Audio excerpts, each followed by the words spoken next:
Download करें जनमत Haryana app. कुछ जगह पर किसान एकत्र होकर के और अपनी मांगों के बारे में जो लगातार बात कर रहे हैं, इसमें कई दौर बातचीत के केंद्र सरकार के प्रतिनिधियों के साथ उनके हो चुके हैं और एक जिसको कहना चाहिए एक संतोष का विषय ये है कि उनकी मांगों में बहुत सी मांगों पर केंद्र सरकार ने मानने के संकेत दिए हैं।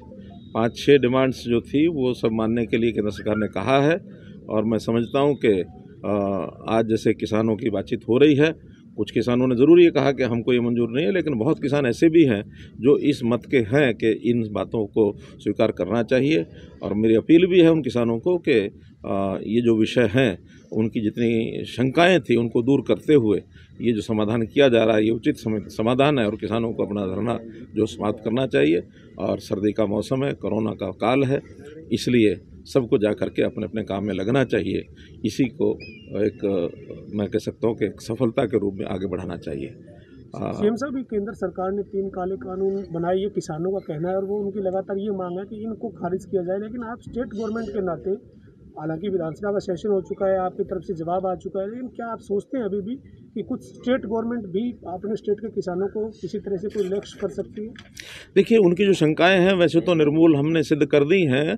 प्रोक्योरमेंट के नाते से हमारी प्रोक्योरमेंट जितनी हुई है बहुत स्मूथ और पीसफुल सारी प्रोक्योरमेंट हुई है। चाहे वो धान की प्रोक्योरमेंट 56-57 लाख मीट्रिक टन धान खरीदा गया है, 7.5 लाख मीट्रिक टन बाजरा खरीदा गया है और हम ऐसी फसलें जो आसपास के प्रांतों में कहीं भी नहीं खरीदी जा रही हैं, चाहे वो मूंग है, मूंगफली है।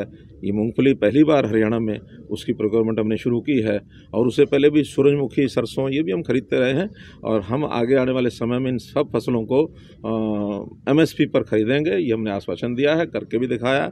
और जहाँ तक मंडियों का विषय, मंडियाँ जितनी हमारी मंडियाँ पहले से चल रही हैं उन मंडियों को भी हम बढ़ोतरी करेंगे, ये हमने आश्वासन दिया है। कोरोना के समय में तो हमने 1800 खरीद के केंद्र गेहूँ के लिए बनाए थे, तो ये सारे विषय पहले भी हम करते रहे हैं और आने वाले समय में भी किसानों की कोई कठिनाई नहीं आने देंगे, उनको विश्वास दिलाया है।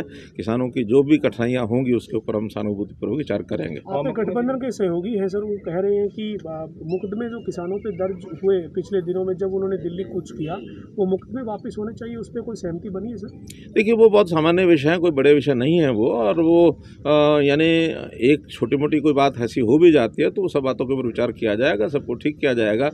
कोई किसान हमारे अपने भाई हैं, किसान हमारे अपने हैं, किसी और के नहीं हैं, तो जो अपने होते हैं उनके बारे में सब बातें ठीक हो जाती हैं, कोई दिक्कत नहीं होती है। भाजपा के राष्ट्रीय अध्यक्ष JP नड्डा पर सर डायमंड हार्बर वेस्ट बंगाल में हमला हुआ है, बहुत निंदनीय घटना है। और हम जैसा पश्चिम बंगाल का पिछले कई महीनों से जो कुछ देख रहे हैं, जो हिंसात्मक गतिविधियां खास करके राजनीतिक तौर पर जो सहनशीलता समाप्त हो रही है, ये डेमोक्रेसी में अच्छी बात नहीं होती है। इसलिए पश्चिम बंगाल के लोग निश्चित रूप से इसमें आगे आने वाले चुनाव के अंदर उनकी TMC पार्टी जो है, तृणमूल कांग्रेस पार्टी, और इस गुंडागर्दी का जो जवाब है निश्चित रूप से वहाँ की जनता देगी, ऐसा मेरा विश्वास है।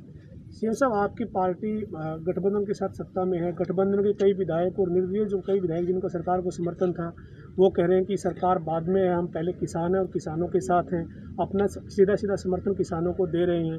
भूपेंद्र सिंह हुड्डा कह रहे हैं कि सदन बुलाया जाए विधानसभा का और सरकार अविश्वास में आ चुकी है, अपना विश्वास साबित करें। देखिए, जहाँ तक कांग्रेस की बात है, वो लोग तो बात करने के लिए, चर्चा करने के लिए तैयार नहीं हैं, भाग खड़े हुए हैं। और वो किस मुंह से वो चर्चा करेंगे, क्योंकि जो कुछ उनका व्यवहार रहा है वो सब जनता जानती है और सारे जगत जानता है कि ये सारे जो विषय थे ये उनके समय में ही खड़े हुए थे।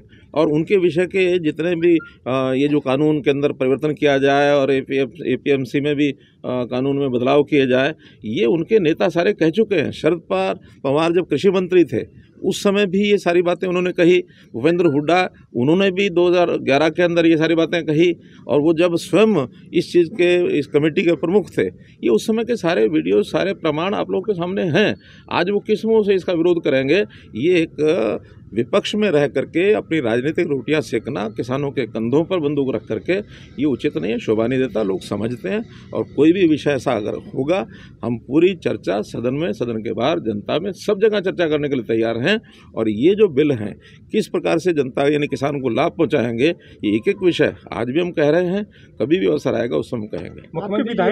आपके जो विधायक जो नाराजगी जताकर किसानों के साथ जाने की बात कर रहे हैं, जो कह रहे हैं कि हम किसानों के साथ, किसान कोई अलग है और हम अलग हैं, ऐसा नहीं है। कोई हमारा कोई दो ग्रुप थोड़े ही है, हम सब किसान हैं, किसान का हित में सोचते हैं। चाहे हम हैं, हमारे विधायक हैं, सरकार है, सब किसानों के हित में सोचते हैं।